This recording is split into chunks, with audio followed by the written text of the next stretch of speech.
Celina, Margarete, amigos queridos, eu queria aproveitar e mais uma vez agradecer a vocês todos essa oportunidade, dando sequência a este chamado curso de ciência espírita, que nós possamos aproveitar esses conteúdos que vamos apresentando nos próximos minutos, que tenhamos a oportunidade de interagirmos um pouquinho. E hoje, especialmente, né, nesta quarta oportunidade, nós vamos tratar de algumas coisas que são da ciência espírita, mas elas não são tão, vamos dizer assim, tão bem conhecidas, né?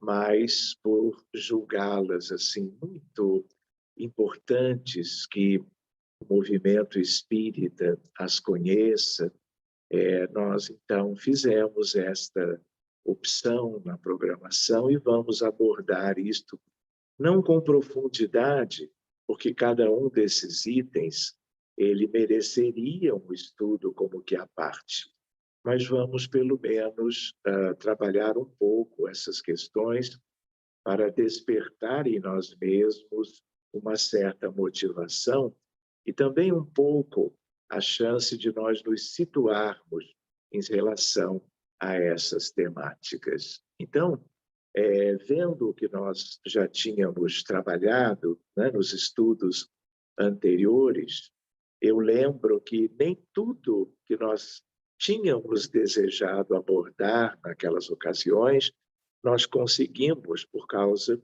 da exiguidade do tempo.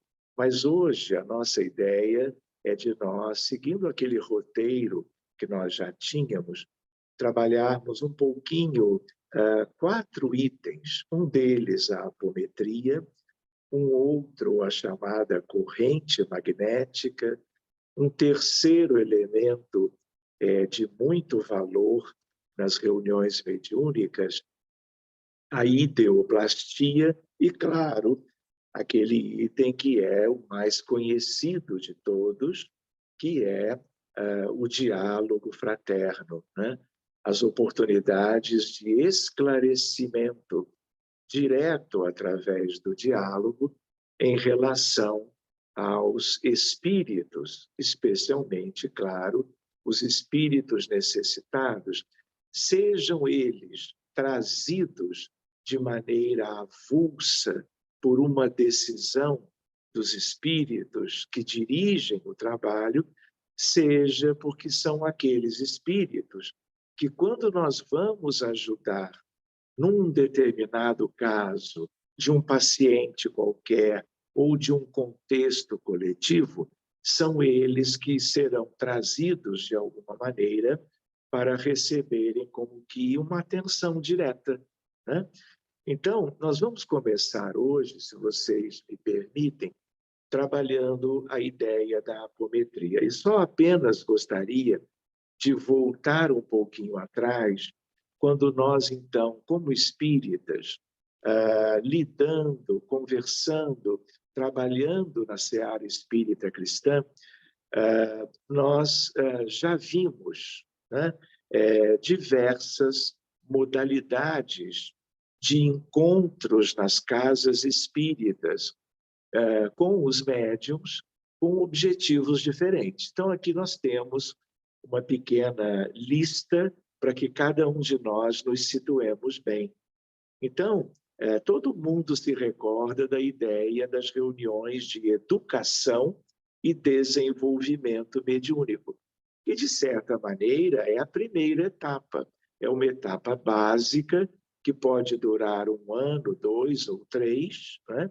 Em que um grupo de pessoas que tenham já como que indícios de mediunidade ostensiva ou já tenham mesmo alguma vivência, estão estudando elementos básicos, mas já estão interagindo com o mundo espiritual e, através destes médiuns em desenvolvimento, espíritos necessitados de uma condição mais simples, de necessidades mais básicas, eles são colocados ao lado dos médiuns, e esses médiuns vão recebê-los, especialmente pela psicofonia, mas não apenas, porque também serão vistos pela vidência, eventualmente teríamos como que manifestações psicográficas, mas, sobretudo, cabe nesse departamento, né, a ideia da psicofonia de um modo geral.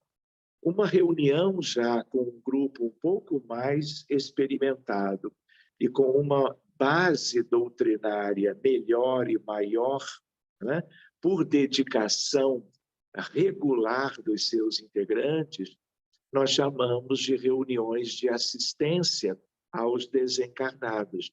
E um grupo pode permanecer nesta como que categoria de trabalho sempre muito proveitosa por muitos anos, ou talvez até por toda uma experiência de décadas daquele grupo naquelas reuniões.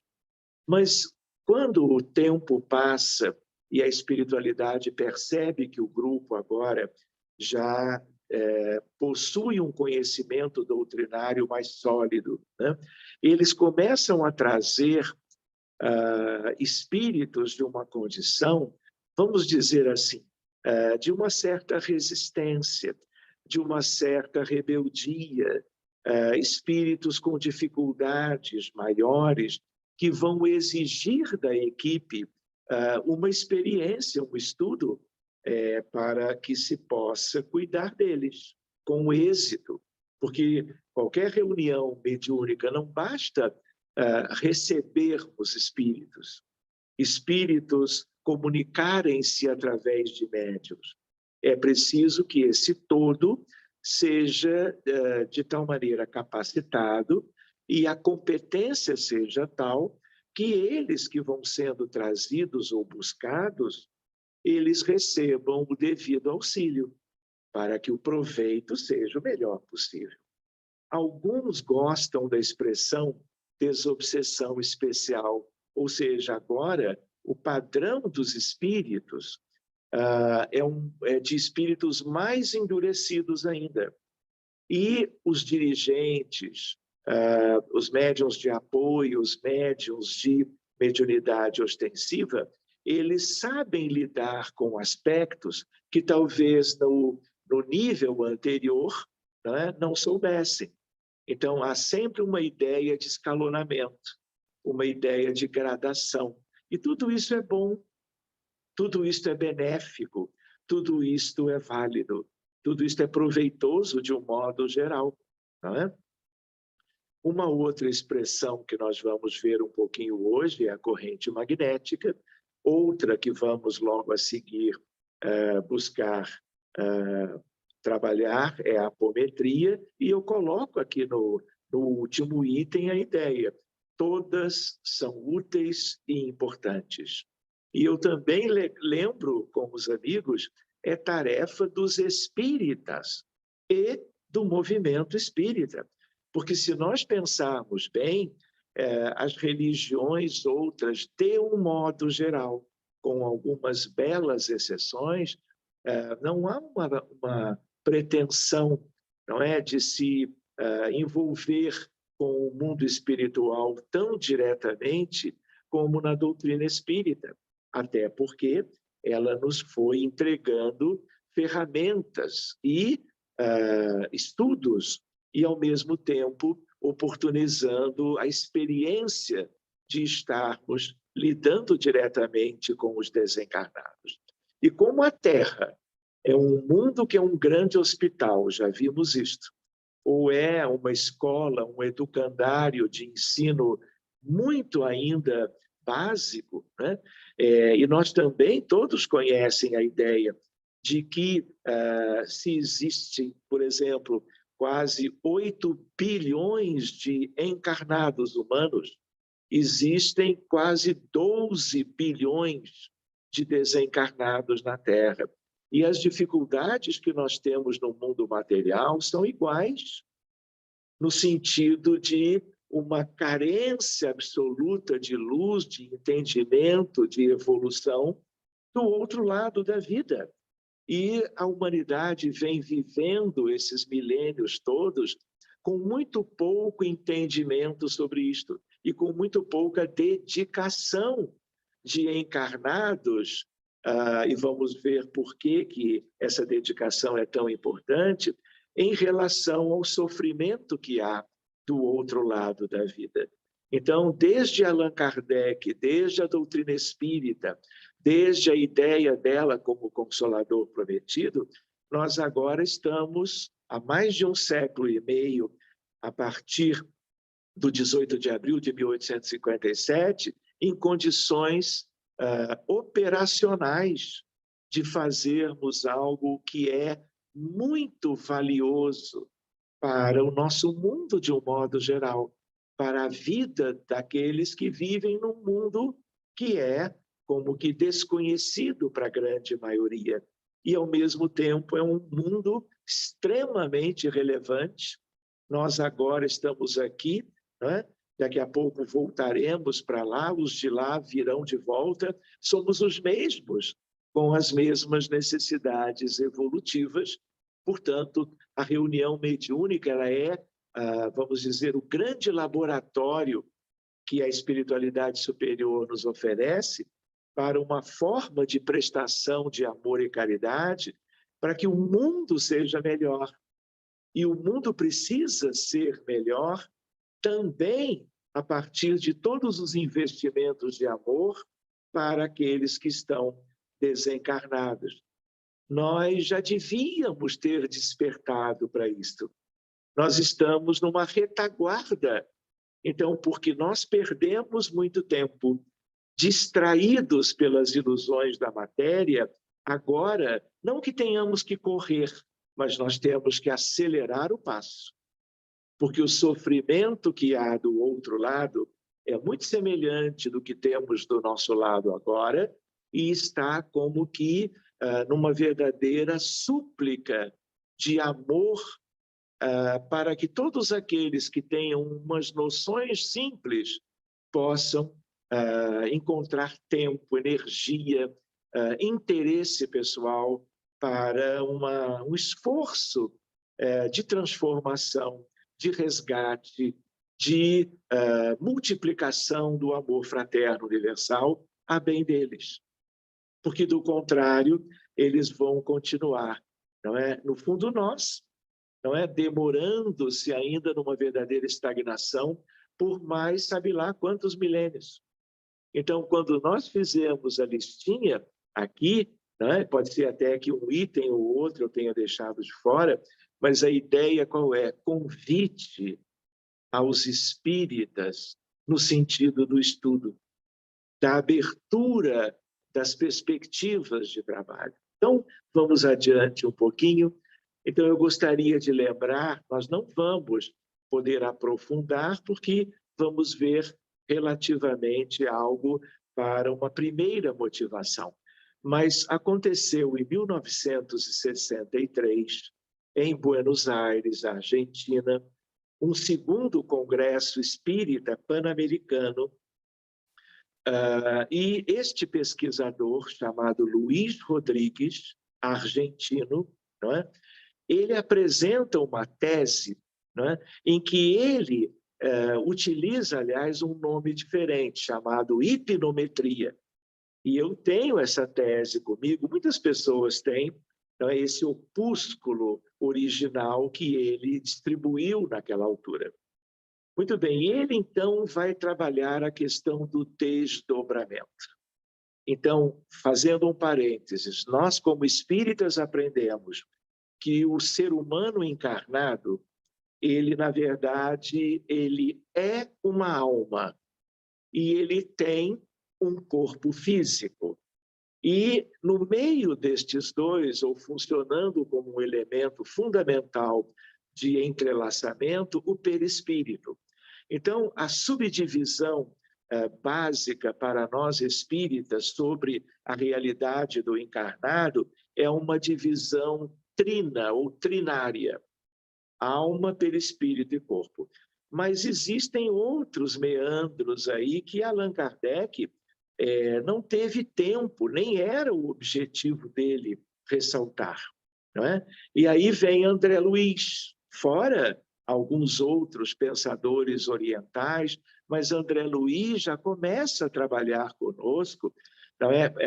Levando adiante a revelação espírita, trabalhando a ideia de corpo astral, de corpo mental, de corpo causal. Só essa temática perispírito, nós vamos, no último encontro, que vai ser em dezembro, trabalharmos um pouquinho. E essa subdivisão mental superior, astral, corpo etérico, átmico e búdico, isso vai ter um certo valor para nós, mas vamos deixar para depois, porque tudo isto tem a ver com aquele primeiro item que Luiz Rodrigues trouxe, que é a ideia de valorizar os desdobramentos de pacientes, de médiums trabalhando, de dirigentes trabalhando com os médiums. Então, há aí, não é, uma ciência simples, mas ela tem, vamos dizer, na sua base, o conhecimento espírita. E Luiz Rodrigues vai trabalhar com coisas que ele entendeu de valorizar, no meio a toda uma abordagem para ajudar os doentes. Então, ele é quem introduz a questão dos pulsos de energia. Também ele usa a ideia da contagem, não é? E trabalha e sugere a valorização da ação mental dos dirigentes encarnados, mas de quaisquer outros que estejam funcionando no meio do contexto. E trabalhou muito a ideia da vontade, a valorização do poder criador da mente humana, mesmo para espíritos imperfeitos como nós, não é? Pela boa utilização de algo que é divino nos filhos de Deus, portanto, que é a vontade de realizar algo. Quando trabalharmos daqui a pouco sobre a ideoplastia, esse tema vai voltar. Mas é a parte. A apometria, então, começa a ser trazido para o movimento dos espiritualistas e dos espíritas em 1963, e esse amigo que hoje está desencarnado, doutor José Lacerda de Azevedo, não é? Ele estava em Buenos Aires, ele assistiu Luiz Rodrigues, e aí ele vai para Porto Alegre, onde ele já era médico, já era espírita, estudioso da doutrina há muito tempo, e ele gostou tanto daquilo que ele foi trabalhando aquelas ideias de Luiz Rodrigues, aonde? No Hospital Espírita de Porto Alegre, numa espécie de um centro espírita no pátio do Hospital Espírita Psiquiátrico da cidade, capital do Rio Grande do Sul. Então, ele vai trabalhar leis, técnicas, observações pessoais, e ele vai montando, ele vai criando e experimentando do campo das ideias para as questões práticas nas reuniões mediúnicas. E ele foi testando, e tudo aquilo que era exitoso, ele foi desenvolvendo cada vez mais, não é? Então, aquela instituição no hospital, HEPA, é o Hospital Espírita de Porto Alegre. E aquela casa de trabalhos mediúnicos era como um centro espírita dentro do hospital. Chamava-se a Casa do Jardim. Pois bem, a esposa do Dr. Lacerda era uma médium extraordinária, que eu conheci também, estive em casa dos dois muitas vezes, Dona Yolanda, havia Dr. Lourenço, que obviamente há ainda, e ele era um supervisor das atividades da Casa do Jardim. E havia um hospital chamado Amor e Caridade, no mundo espiritual, por sobre Porto Alegre, que dava cobertura para as atividades do Dr. Lacerda e de vários dirigentes e inúmeros médiuns que foram como que fazendo parte das várias equipes que trabalhavam ali nos sábados pela manhã e nas terças-feiras à noite, durante diversos anos. Pois bem, seguindo adiante, aqui uma imagem do hospital. Eu estive na companhia de Dr. Lacerda e de vários colaboradores durante praticamente uma década. Então, essa imagem, né, é uma imagem que me é também assim muito querida, muito cara. Aqui, ó, o nosso querido pioneiro, né? Porque se Luiz Rodrigues deu como que o primeiro passo, né? Dr. José Lacerda de Azevedo, nascido em 1919 e desencarnado em 1997, foi o grande empreendedor desta modalidade de atividades mediúnicas a bem da saúde humana, tanto do ponto de vista individual, como do ponto de vista coletivo, como nós vamos ver daqui a pouco. Para aqueles que não têm ideia, fica a sugestão de leitura. Então, nós vamos ver à esquerda o livro fundamental que ele escreveu, chamado Espírito Matéria, Novos Horizontes para a Medicina. E é ali que, então, ele descortina, levando a todos a experiência dele de muitos anos. E eu vi esse livro nascendo. Mais adiante, um pouquinho, ele já escreve, ainda encarnado, claro, o segundo livro e último da série, que chama-se Energia e Espírito. Então, quem quiser conhecer a apometria, o ponto de partida é o livro que está à esquerda. Nós não damos um passo sequer sem o estudo apropriado desta obra. E outros aspectos também, para que o exercício da apometria leve em conta aquilo que o Dr. Lacerda escreveu. Né? E ele veio para isso, de tal maneira que depois nós vamos conversar alguns detalhes curiosos. Né? Então, eu gostaria de colocar dessa forma, a apometria o que é?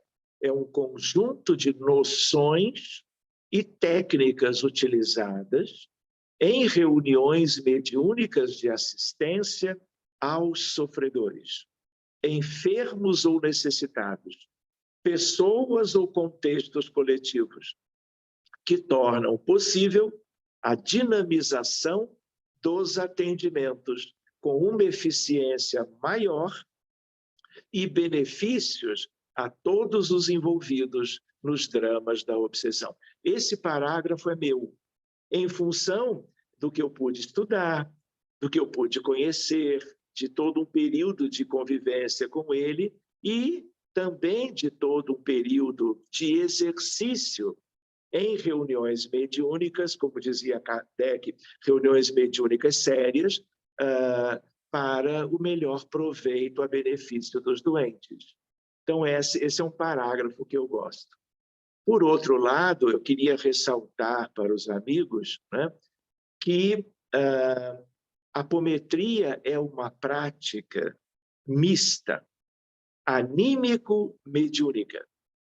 Então, nós, de novo, nos lembramos de Kardec, quando no Livro dos Médiuns, o que ele nos ensina? Que os fenômenos psíquicos, eles podem ser fenômenos anímicos e fenômenos mediúnicos. E os dois são importantíssimos. Então, na apometria, nós trabalhamos, não é? Por vezes, de forma anímica, de outras vezes, algo tipicamente mediúnico. Então, há uma mescla, não é? Há algo muito natural, simples e lógico de nós unirmos essas duas modalidades dos fenômenos psíquicos, como temos com Allan Kardec em O Livro dos Médiuns. Enfim, é uma atividade essencialmente caritativa. exercida com absoluto desinteresse pessoal dos seus praticantes. E aqui uma singela observação. Existem inúmeras apresentações, eu diria, especialmente pela internet, de diversas apometrias. Mas apometrias, quando nós temos um adjetivo na frente do nome, em geral, nós já estamos distantes da apometria que importa conhecer e, eventualmente, praticá-la, exercê-la. Então, nesse último item, a ideia qual é? Não se pode, vamos dizer, lidar com a apometria em nenhum momento de uma maneira mercantilizada, por interesses pessoais, de qualquer natureza, porque qualquer um que diga apometria celestial, apometria quântica, apometria isso ou aquilo, já se afastou da linha mestra. E aí a melhor possibilidade é o quê? Afaste-se. Querem conhecer a apometria? José Lacerda de Azevedo. Não que seja o único autor, mas todo cuidado é, vamos dizer, útil quando nós queremos conhecer e devemos buscar as origens. Então fica este comentário, não é? Depois conversaremos talvez um pouquinho mais no decorrer dos estudos. Então eu gostaria de lembrar com vocês, não é? Um pouquinho da minha história nessa história. Eu nasci no Rio Grande do Sul, Porto Alegre. Eu era de colo, um dia eu fui de colo, vejam só, né? E aí a minha família, meus pais, eu era o caçula, vieram para o Rio de Janeiro.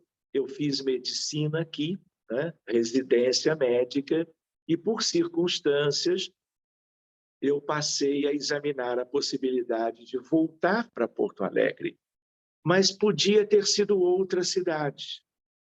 Mas havia uma pessoa um pouco distante da minha família que era como que diretor-presidente do Grupo Hospitalar Conceição, o maior hospital do Rio Grande do Sul na época.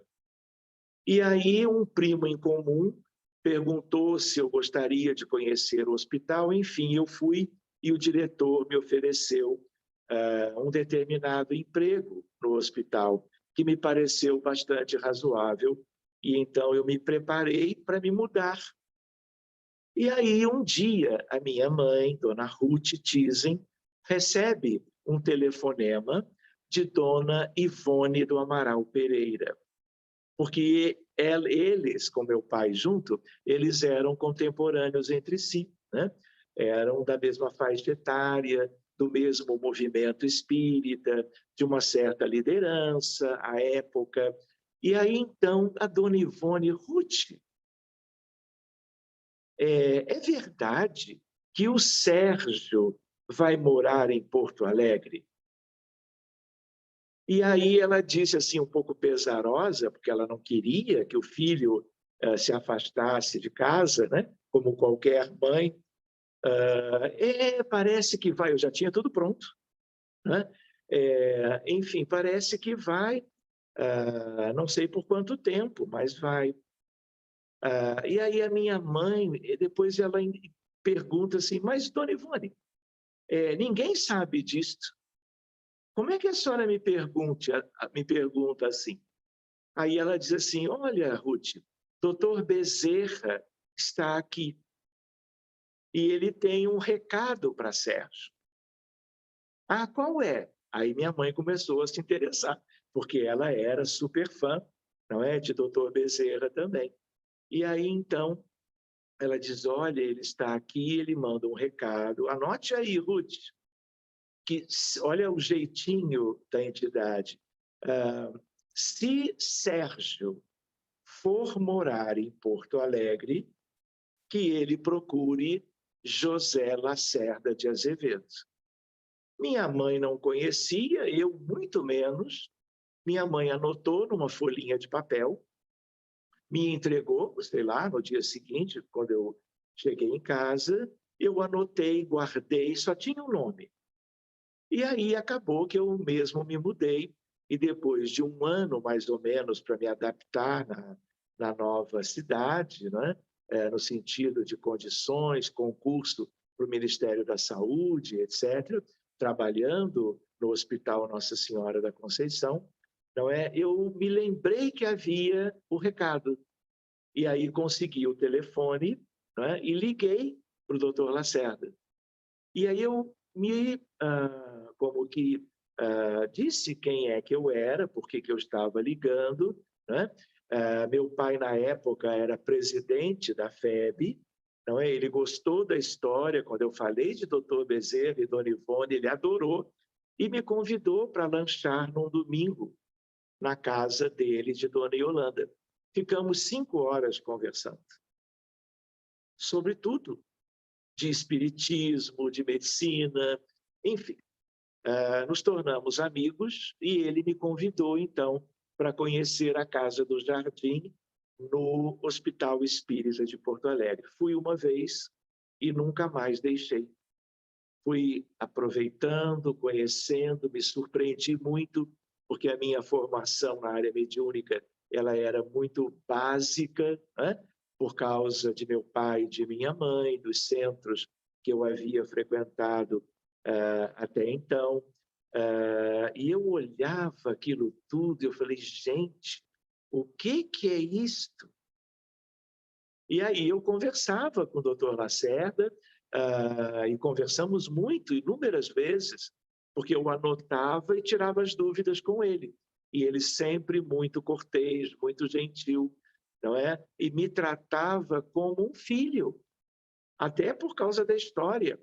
Ele com Dona Ivone, por exemplo, eram amigos há muito tempo. Enfim, pois bem, então eu queria recordar, não é? Como é que eu vinha conhecer a apometria.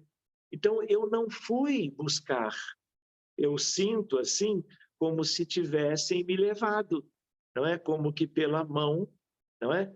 Para que eu me desse conta de algo que, se não fosse daquela forma, eu não conheceria. Pois bem, conversando com o doutor Lacerda, não é? Eu acabei, como ele conhecia muito física, e muitas vezes a conversa envolvia essa ciência mãe, que é a física, tanto a clássica como um pouquinho da física moderna, aí eu não tive opção. Não é? Não que eu quisesse ser físico, mas eu vi que eu tinha que ter elementos mais consistentes para poder me enfronhar melhor, conhecer melhor, mas mais do que isso, ser útil, trabalhar nessa seara, eu diria. E aí eu entrei para física, para graduação na Universidade Federal do Rio Grande do Sul, em 1988, para ser mais preciso. Fiz o primeiro ano lá, medicina, ele médico, eu também já médico há algum tempo, então eu estive estudando, né, e de certa maneira participando de atividades desse contexto desde 1982 até hoje. Não é? Por quê? Porque é um conhecimento que eu digo é para sempre. E mais do que o conhecimento, uma teoria nova pode ser uma coisa assim muito assim extraordinária, mas é às vezes apenas uma nova teoria, uma bela teoria. Outra coisa é quando você aplica e tem um resultado que você enxerga a mudança para melhor em relação aos pacientes. E foi isso que me manteve estudando essa área de conhecimento até hoje. Mas eu também não posso deixar de frisar que para qualquer um que vá como que se enfronhar na apometria, fundamental a base kardeciana.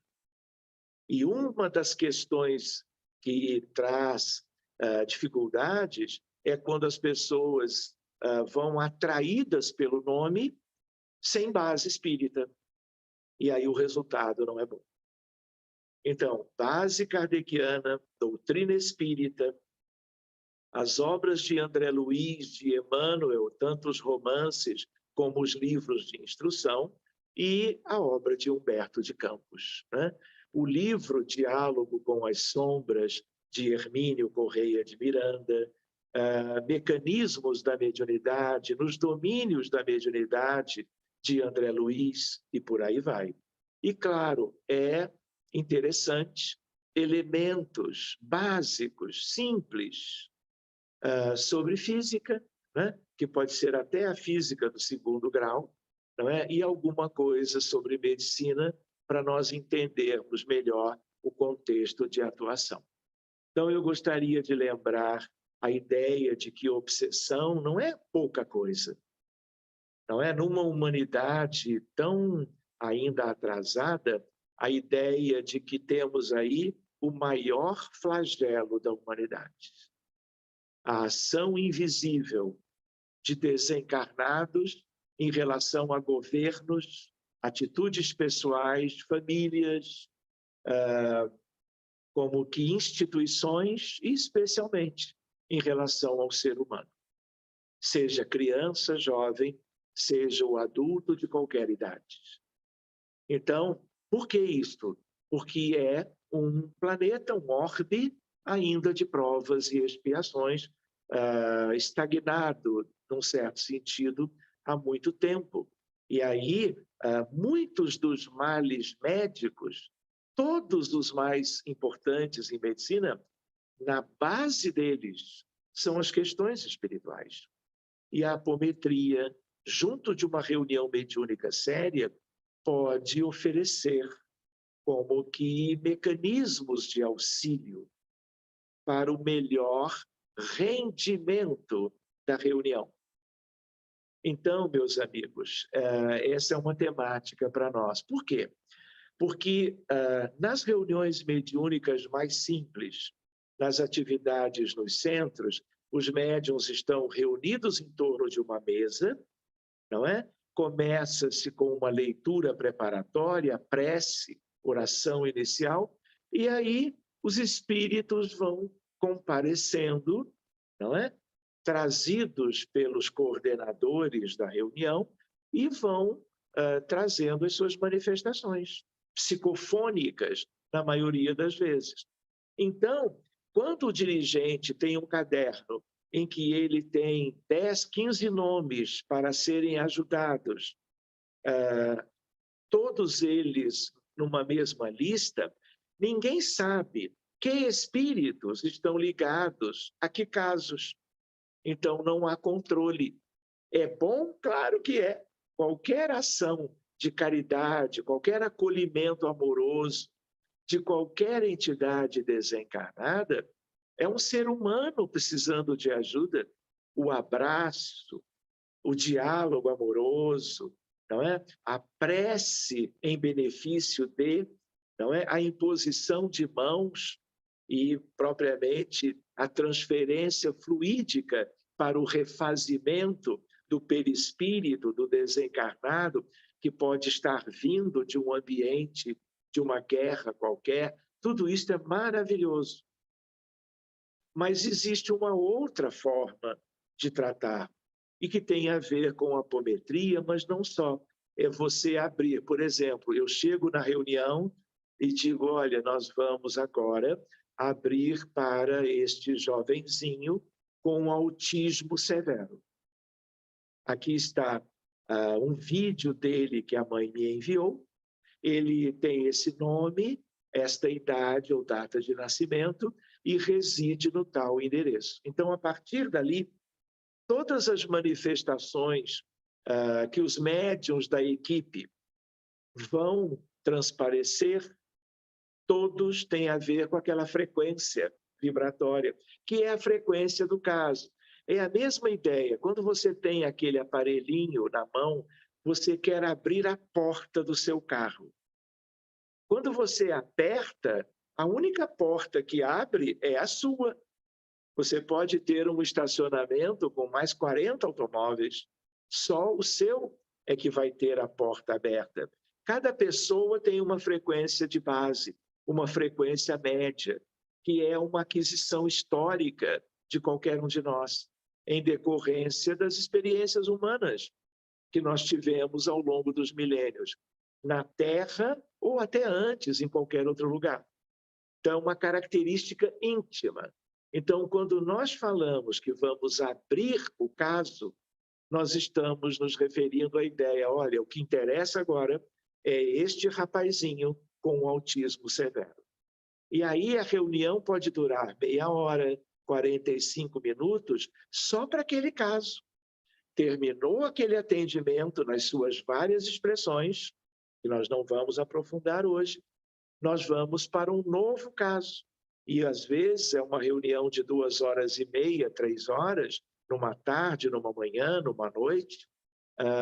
E aí, então, toda ela vai sendo dedicada a casos graves. Olha, agora é uma moça com uma leucemia e ela vai fazer agora, essa semana, um transplante de medula óssea.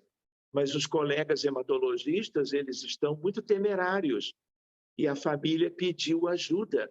Então, esse é um caso para colocar na frente. E aí nós vamos abrir esse caso. E a espiritualidade, quando nós pedimos ajuda para um caso qualquer, eles estão prontos para nos ajudar naquilo. Por isso que, de uma outra vez, ainda no curso, nós dizíamos que durante muito tempo o telefone, nós esperávamos, tilintava de lá para cá. Mas agora não. Há uma mediunidade de parceria. E aí nós podemos, como que, chamar ao telefone os benfeitores espirituais, sem nominarmos ninguém, pedindo pelo caso este ou aquele. Se nós desejamos ajudar, deixamos tudo de lado para socorrer aquele caso, a espiritualidade benfeitora sempre esteve do nosso lado, sempre aberta a mobilizar os recursos mais valiosos para o êxito daquele atendimento, pela saúde daquela pessoa. Pois bem, maior flagelo. Então, Allan Kardec, quando tratou desse tema, no livro dos médiuns, ele escreveu obsessão simples, fascinação e subjugação. Essa divisão é excelente. Dr. Lacerda simplificou e colocou simples e complexa. De tal maneira que, quando há envolvimentos envolvendo mais de uma existência, mais de um contexto, ou quando, por causa de laboratórios das trevas, existe o implante de aparelhos parasitas, microprocessados de alta tecnologia, existem estruturas no mundo espiritual que estão sendo utilizadas para que o prejuízo ainda seja maior. Vejam só. Então, a apometria também te permite cuidar das coisas de maior complexidade. Então, eu não vou me deter agora com os amigos, eu vou apenas apresentar a ideia que o Dr. Lacerda desenvolveu as leis da apometria. Então, existe lei número 1, é estudo, gente. Lei de acoplamento físico, lei de ação à distância, lei da formação dos campos de força, revitalização dos médiuns, condução de espíritos, ação dos desencarnados socorristas sobre os pacientes desdobrados, e por aí vai. Lei do ajustamento de sintonia vibratória, lei de deslocamento no espaço e no tempo. Isso é uma física básica. Tudo no mundo espiritual é muito simples. Tudo que é mais verdadeiro no universo de Deus é simples. As leis mais maravilhosas da física moderna são equações muito pequeninas, como a própria equação de Einstein. Energia é igual a m de massa vezes o quadrado de c, que é a velocidade da luz no vácuo. Entende? É uma das leis mais importantes que a ciência humana concebeu, não é? Legítima, definitiva, e ela é bem pequenininha. Então, tudo que é relevante é simples. Um dia vamos fazer um curso sobre esse tema. Lei da dissociação do espaço-tempo, e por aí vai. Tudo isso está naquele livro que eu comentei. Técnicas apométricas. Existem coisas muito bonitas aqui. Dialimetria, eteriatria, foram os nomes que Dr. Lacerda foi dando a essas técnicas que ele foi como que experimentando, refletindo, intuindo, né? Porque ele foi muito também médium de espíritos preparados. Então, por intuição, ele não era médium ostensivo. Nunca foi. Dona Yolanda, sim. Mas então ele tinha a intuição do que era preciso conhecer e estudar. Pois bem, e por último, a regra de ouro da apometria, que eu também não vou fazer a leitura. Mas qual é a ideia? Humildade e amor. A apometria é algo para ser exercido, não é? Pela ideia do Evangelho de Jesus. Dai de graça o que de graça recebeste. Qualquer um, em qualquer cidade do Brasil, presencial ou à distância, através de cursos online, que busque alguma coisa a benefício próprio, a sugestão minha é: afasta-se. Isso pode ter até palavras utilizadas em apometria, mas ferir a regra de ouro já não serve. É a mesma ideia de alguém que não conheça nada disto, não é? E exerça sua atividade mediúnica no centro espírita ou num ambiente qualquer arranjado, né? E para ajudar os outros, exija alguma recompensa, alguma retribuição. Não é espírita isto. E eu diria, no caso aqui, não é apométrico, porque não respeita a regra de ouro. Feita essa observação, eu queria partilhar com vocês alguma coisa, e eu acho que talvez um caso possa ser ilustrativo. Então, hoje, eu teria dois casos. Um deles que tem a ver com apometria.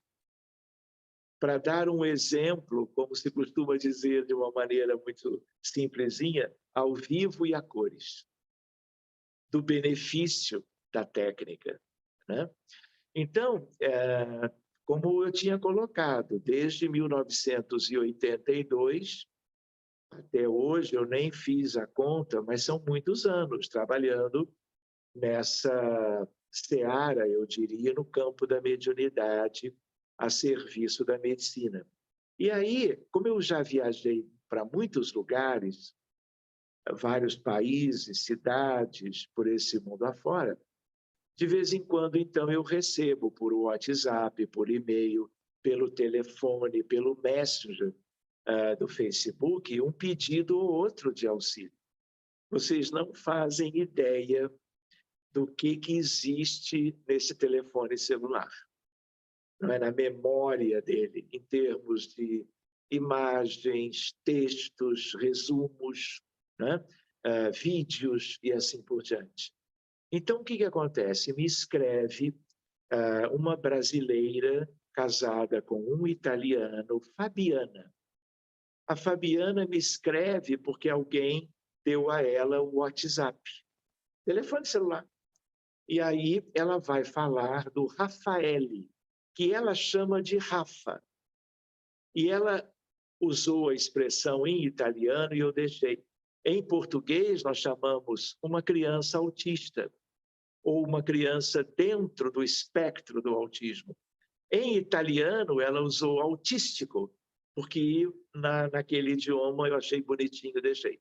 Uma criança, um filho de 9 anos. Fabiana com o seu esposo, eles têm 3 filhos. Este realmente era uma criança com autismo. Moram em Roma. Ela me escreve dizendo que ele teve acesso por ela e pelo pai a vários tratamentos pela medicina melhor da Itália, na medida que o quadro clínico foi se delineando. E ela me escreve, tipo assim, doutor Sérgio, não vamos aguentar mais. E aí ela coloca, e eu escrevo assim, dificuldades dos pais, separação iminente, por causa do grande desafio que sempre é para a mãe, para o pai, para o casal, para os irmãos, cuidarem com a devida assistência de qualquer caso dentro de casa, de criança ou jovem com um autismo mais grave. Porque autismo é um transtorno mental. Então, ele pode ser leve, moderado ou grave. É como uma epilepsia numa criança, leve, moderado ou grave. Em medicina é sempre assim. E o caso do Rafa era grave. E ela também comenta, porque eu perguntei, mas nada comparável, alguma coisa simples quanto aos 2 irmãos, uma menina e um garotinho mais novo. E aí ela assistiu uma palestra na internet. E ela me viu falando de bons resultados, porque eu comento casos ilustrativos de uma medicina espírita, de uma medicina da alma e assim por diante. E aí ela escreve desse modo que me preocupou muito, por isso eu coloquei aqui. Estou sendo invadida por pensamentos suicidas. Me socorra, por favor. O que dá uma ideia do grau de dificuldade. E aí ela também escreveu, hoje meu pensamento é ou eu ou o Rafa nessa existência. Olha que expressão mais perturbadora, mais difícil, né? E aí eu entendi que esse era um caso urgente.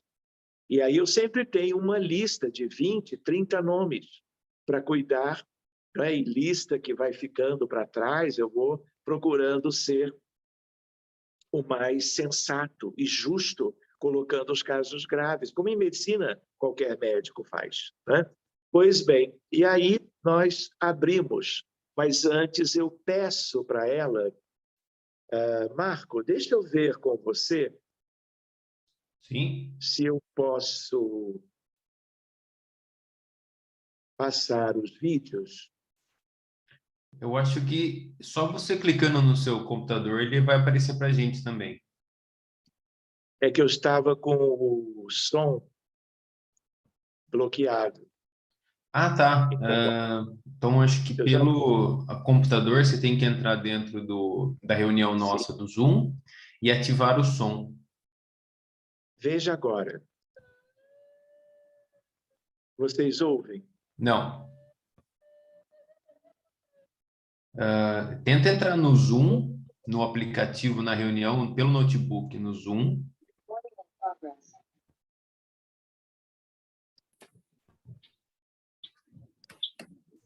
E lá embaixo à esquerda você coloca como ativar vídeo. Escuta agora. A gente ouve baixo.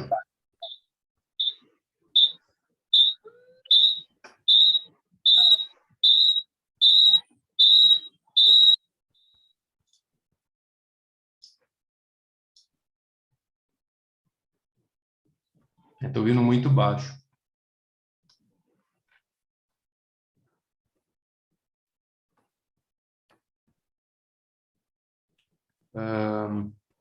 Vamos ver. Já sei, acho que pela compartilhar tela, aquele botão verde embaixo, você precisa colocar como compartilhar áudio do computador também.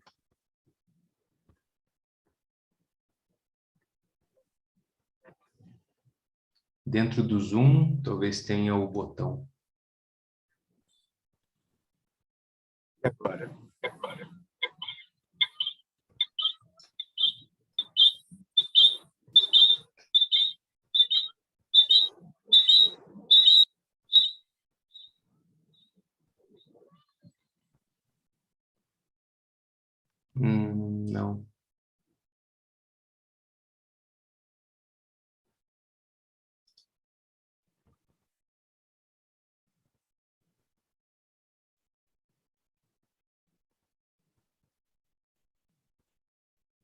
Consegue me ouvir?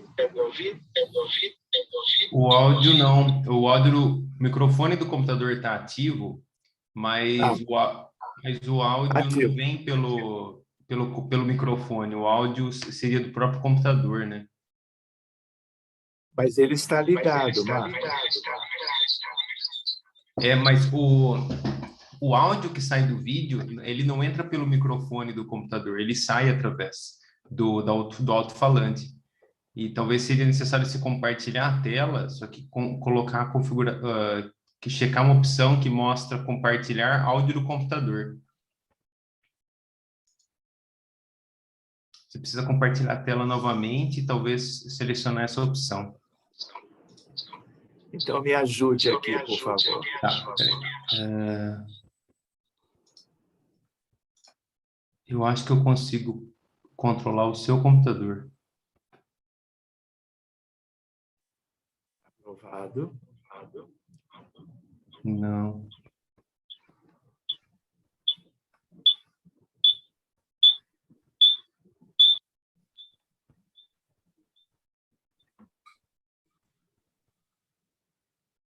E a gente só fica na imagem mesmo.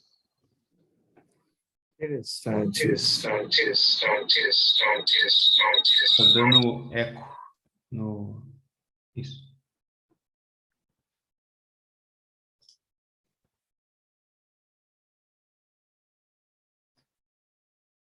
Tá, acho que eu tô Pode usar à vontade. Eu estou tentando controlar, mas... Vamos ver.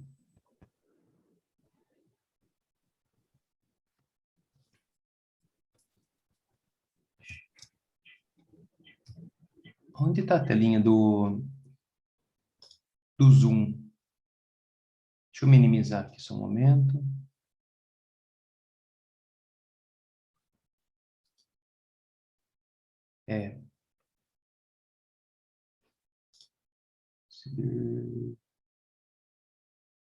Message visible control.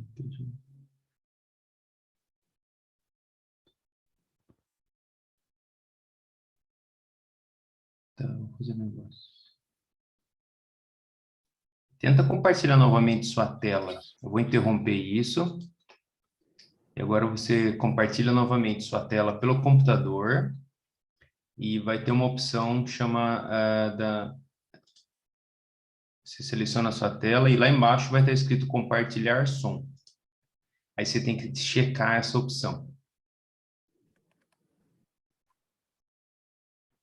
Isso, a gente está vendo sua tela novamente e acredito que agora a gente consiga ouvir o som do vídeo. Agora você entra no vídeo novamente, por gentileza. Eu compartilho a tela, é isso? A gente já está vendo sua tela. É só entrar no PowerPoint. Isso, tenta dar o play.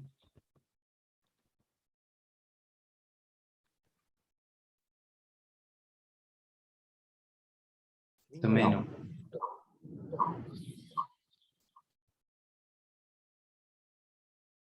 Não, acho que não. De qualquer maneira,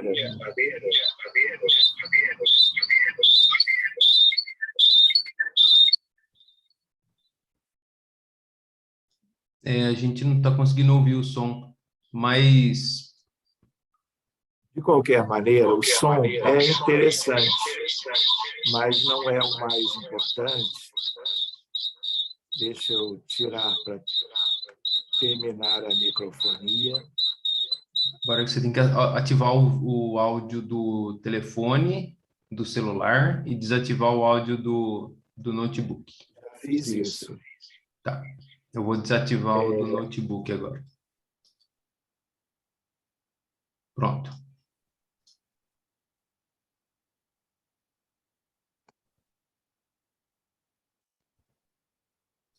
Então, aqui é um outro... Consegue me ouvir? Sim, sim. Aqui é mais um vídeo que ela enviou, porque eu pedi para ela fazer isto. Ele está numa crise de agitação dentro de um quarto da casa e ela me manda depois mais esse vídeo numa hora de lanche. Aqui é o paizinho dele, a Fabiana fazendo a tomada do vídeo, o pai com muito jeito, muita paciência. Então, ele tinha muitas crises de desespero, né? Dentro de casa, a partir de uma determinada idade. Aqui, num passeio de carro, uma nova crise, ele está sempre aos gritos, né? Mostrando um descontrole muito grande.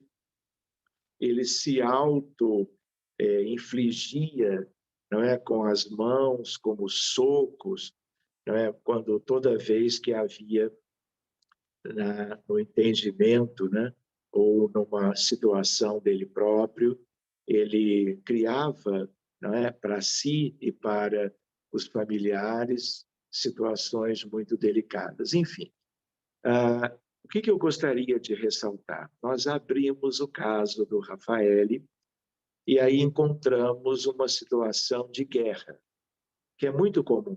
Por quê? Porque temos 6.000 anos de história da humanidade e nunca tivemos 100 anos de paz.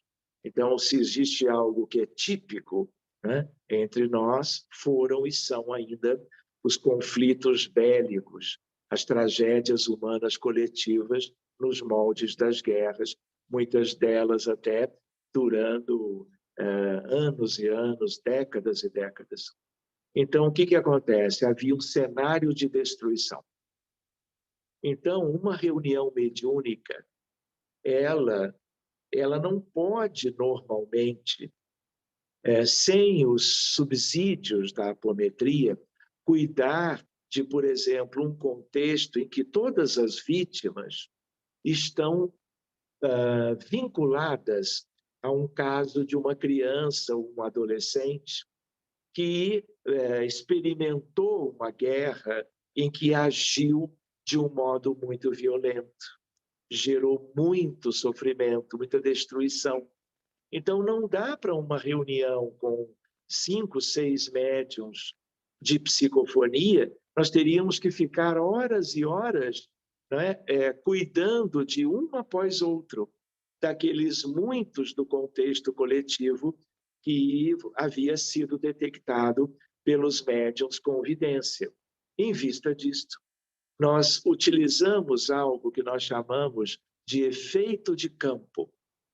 E aí nós criamos um campo ideoplasticamente, um campo que é como uma região do espaço que envolva todo aquele conflito, onde dezenas ou centenas morreram em condições muito lamentáveis de sofrimento. E eles são vistos, não é, se arrastando pelo chão, eles são vistos como que em situações andrajosas, sem partes do corpo que foram atingidos pelos explosivos e coisas do gênero. Então, é uma visão muito delicada. E, através de um recurso da apometria, nós envolvemos, tenha o tamanho que tiver, porque nós é que estabelecemos o tamanho do campo para poder, como que, envolver todos os envolvidos que estão sofrendo, como que o resultado daquela situação muito delicada de uma guerra qualquer. E aquele sofrimento está ligado ao cérebro perispirítico e biológico da criança com autismo. Por isso que o cérebro delas é inflamado, por isso que o cérebro dessas crianças tem uma hiperexcitabilidade, tem problemas anatômicos das mini-colunas do corpo caloso. Então, a par de cuidar dos espíritos envolvidos nestes dramas, nós depois trabalhamos a imposição de mãos, buscando pela fluidoterapia o benefício também para a alma e o corpo do paciente. E como moravam na Itália, isso foi feito à distância. E, às vezes, nós podemos trazer o espírito encarnado desdobrado, ele se manifesta animicamente numa médium ao nosso lado, nós podemos dialogar com ele normalmente, como se ele ou ela fossem desencarnados, e a imposição de mãos e a utilização dos recursos fluídicos vai se dar diretamente com esta parte que veio trazido pelos benfeitores. Ele assimila os melhores conteúdos e, quando é levado em segurança de volta para seguir a sua vida normalmente, ele carrega com ele todos os benefícios que a reunião lhe pôde oferecer. Pois bem, e aí o que acontece? Passaram-se pouco menos de um mês, ela escreve e diz assim: hoje brindaremos 2 semanas do Rafa sem crises. Gratidão, doutor Sérgio. E aí eu devo ter respondido alguma coisa, e aí, umas semanas além disto, ela escreve de novo: já chegamos a 2 outras semanas do Rafa sem crise. E, é claro, nós ficamos muito felizes, né? E somos amigos até hoje. E aí o que acontece? Como ela me disse que ele tinha melhorado tanto, e eu estava para ir à Itália para fazer um encontro de medicina e espiritualidade, eu quis apresentar o caso do Rafa, já que era um caso italiano. E aí eu pedi, então faz assim, ó, me faz um vídeo dele, agora que ele está bem. E aí ela, então, me envia este vídeo a um diálogo, mas nós estamos sem som, e ele está, então, brincando no playground do prédio onde eles moram. Ele completamente sereno, brincando com os 2 irmãozinhos no play. E aí o que acontece? Eu falei para ela em relação ao projeto do congresso aquele, então eu vou lá. Fui na cidade de Padova, que é Pádua, né? E aqui o vídeo com a irmãzinha e eles brincando como que normalmente. E aí ela, antes que eu embarcasse, ela me envia, né, essa imagem que ela fez, mostrando, né, a alegria dela pela melhora do filho, essencialmente, e pela ideia de nós dividirmos esse caso com os colegas médicos daquele encontro. E, ao final do encontro, esta da imagem é a mesma que está aqui, nós estamos abraçados, o sorriso dela também nos diz alguma coisa, e ela foi a Pádua, pediu licença para apresentar ela própria o caso do filho, falando como era antes e falando como as coisas ficaram depois. Depois que nós voltamos, quando ele cresceu um pouquinho, ela me manda espontaneamente um outro vídeo dele, e ele falando em italiano, sorridente, e ela diz assim: mande um beijo para o doutor Sérgio. E aí ele acabou de mandar um beijinho, né? E ele nunca mais teve nenhuma crise, sugerindo para nós o quê? Que essas crises e esse diagnóstico de autismo, sem nenhum resultado pela medicina convencional, não é? Havia realmente sido beneficiado com os recursos da mediunidade no âmbito da casa espírita.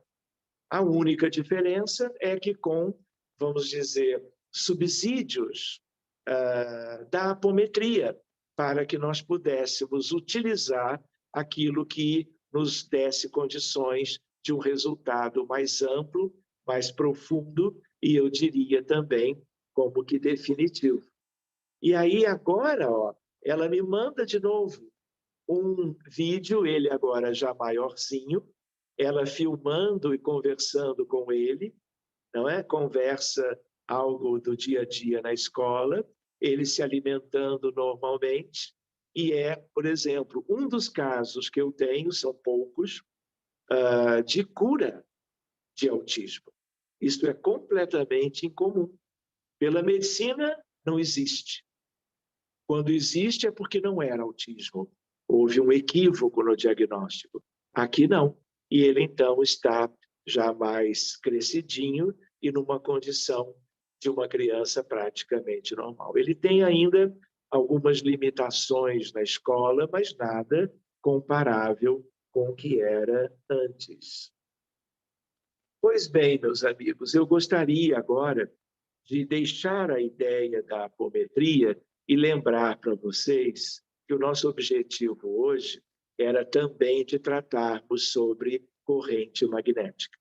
É uma outra modalidade de auxílio nas reuniões mediúnicas, quando nós visamos ou a desobsessão comum, não é o nosso caso, mas é o caso quando nós cuidamos de contextos coletivos.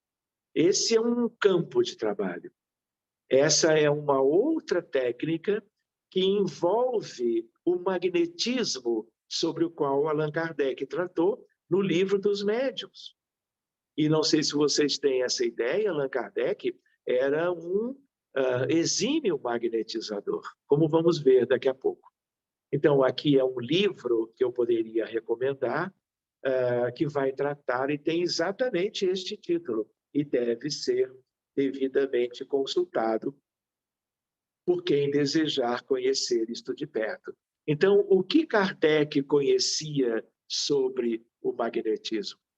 E aí, vejam só, na Revista Espírita, ele dizendo, em nossa opinião, a ciência magnética que professamos há 35 anos. Os próprios espíritas não se recordam desta ideia sobre o codificador. Deveria ser inseparável da seriedade. Onde está isso? Junho de 1858.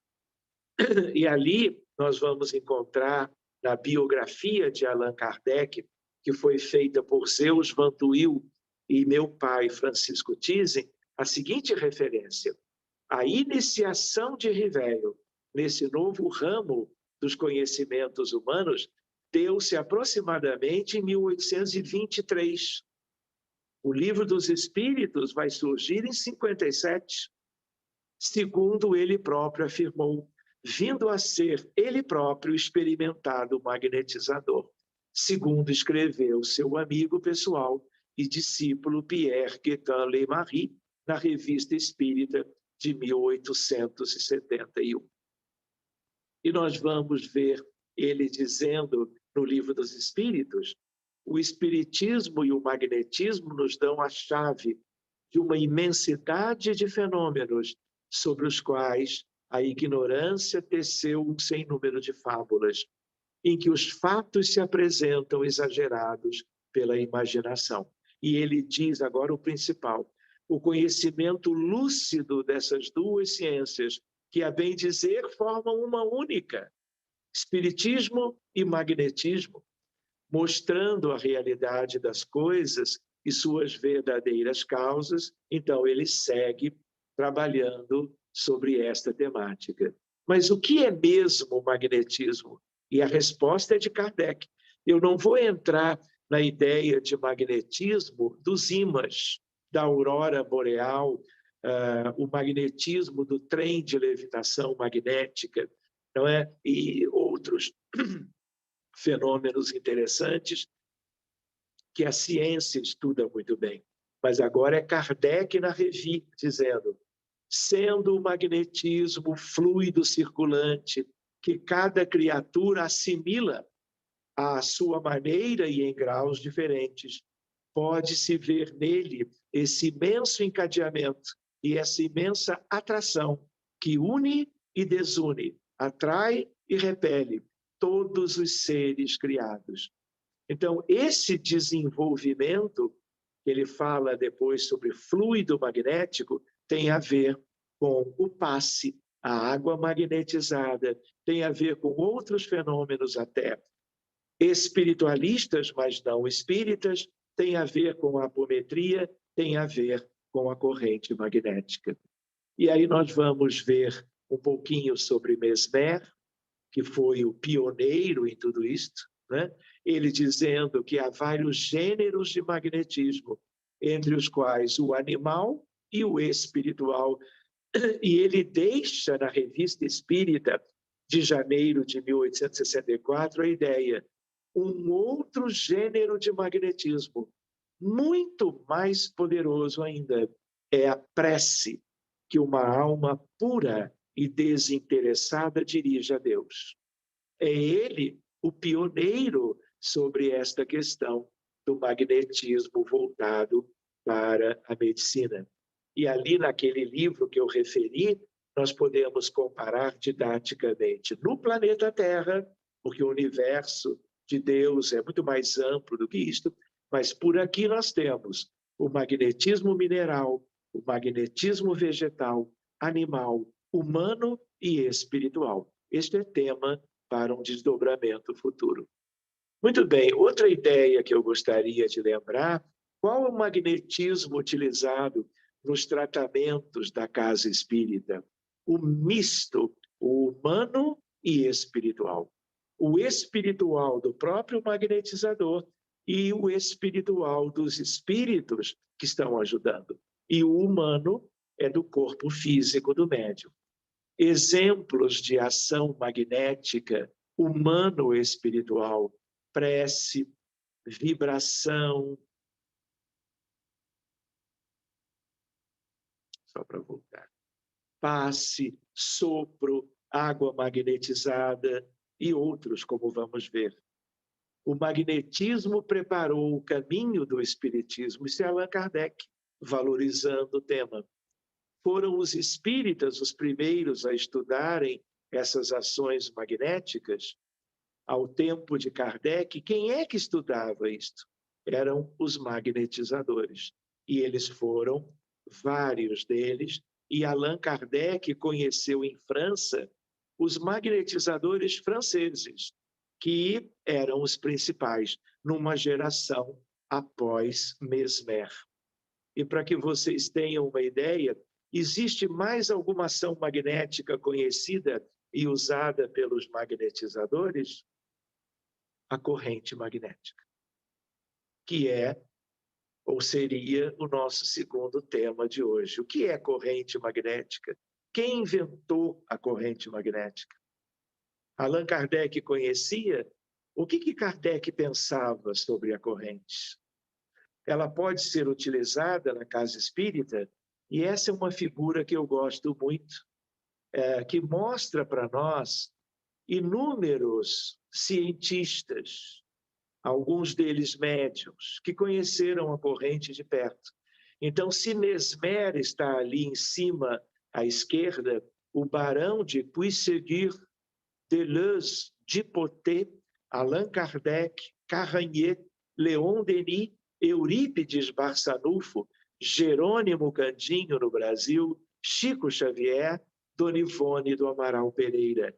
Né? Todos eles conheceram a corrente magnética e, de um certo modo, eu poderia dizer que alguns deles nos ajudam nas reuniões onde nós utilizamos a corrente para cuidarmos de verdadeiros dramas coletivos.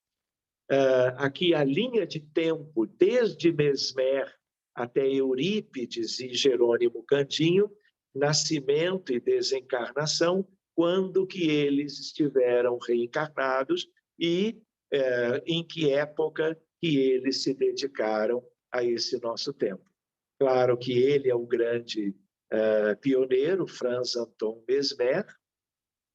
A ideia do tratamento coletivo, ele começa a utilizar a corrente. A corrente magnética surgiu com o próprio empreendedor de primeira instância sobre o magnetismo espiritual e humano, né?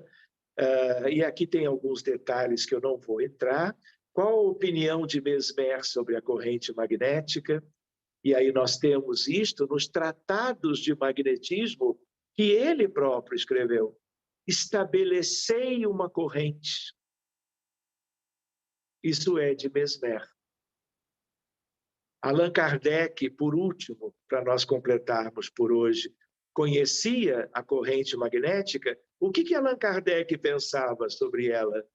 E aí nós vamos ver na Revista Espírita de 1867, Allan Kardec, na Revi, tratando dentro de uma viagem de Kardec a Bordeaux, no interior da França, sobre corrente magnética. E ele se surpreende, porque ele não conhecia, e ele vê a experimentação, vê os efeitos, e ele então mostra para nós, na Revi de junho de 1867, olhem a frase de Kardec: não podemos senão aplaudir o programa da Sociedade Espírita de Bordeaux e cumprimentá-la pelo seu devotamento e pela inteligente direção dos seus trabalhos. Está na Revi também. A maneira por que procede para o tratamento das obsessões é, ao mesmo tempo, diz Kardec, notável e instrutiva. E a melhor prova de que esta maneira é boa é que dá resultado. Quando que ele escreveu isso? Junho de 1867. E a ideia, portanto, de Allan Kardec, para nós concluirmos, ele aprovando a corrente que ele conhece em Bordeaux, dizendo, dá resultado. E nós hoje teríamos algumas outras questões para nós vermos, lembrando que a corrente magnética e a apometria, hoje em dia, é uma ferramenta extraordinária. No fundo, são duas, mas que se entrelaçam para nós cuidarmos de dramas coletivos. E nós estamos fazendo isto há algum tempo. Então, vítimas coletivas de terremotos, como, por exemplo, o do Haiti em 2010, 240 mil pessoas haitianas desencarnaram em uma semana. E nós fomos buscá-las, oferecendo os recursos da apometria e, por vezes, da corrente, procurando escolher a melhor entre as duas para cada contexto. Enchentes, como tivemos agora na Alemanha, não é verdade? Enchentes em tantos outros lugares do mundo, guerras de todo tipo, feminicídio, abortos aos milhões cada ano, o drama dos suicidas, aviões de pequeno ou grande porte, com dezenas ou centenas desencarnando de uma hora para outra, a onda de calor na Europa, né, levando à desencarnação de pessoas idosas por causa da intensidade do calor, Brumadinho, aqui em Minas Gerais, o drama dos imigrantes do norte da África, que usam embarcações rudimentares que naufragam e desencarnam tantas pessoas em sofrimento. 5.200.000 desencarnados em um ano, quase 2, pela Covid-19. As tsunamis na Ásia, em 2004, gerando também mais de 200.000 desencarnações em uma semana. Então, meus amigos, nós estamos procurando contar para vocês algumas ideias sobre tanto que ainda nós devemos nos dedicar em favor da sociedade, em favor de dramas individuais e coletivos que estão acontecendo a todo instante, e nós tendo os recursos, podemos trabalhar com eles para que vejamos com as equipes bem capacitadas o que era o antes, o que é o durante e o depois. Tanto para dramas menores, mas muito graves, como para dramas coletivos que geram imensas dificuldades para inúmeras pessoas, para as suas famílias e, vamos dizer assim, para todo o orbe terreno, pelos efeitos, não é, da psicosfera da Terra. Meus amigos, agora são pontualmente 5 horas, ou algo parecido. Não é? Nós iríamos um pouquinho mais adiante para trabalharmos outras questões, mas chegaremos lá. Vamos ver ideoplastia e outras coisas um pouquinho mais adiante. Nada será esquecido dentro das nossas possibilidades e prazos, não é, de curso e dos nossos encontros. Então, muito obrigado. Eu passo de volta a palavra para a Celina. Então, se houver como que alguma questão, eu ainda posso ficar alguns minutinhos, atrasando um pouquinho a prece de logo mais.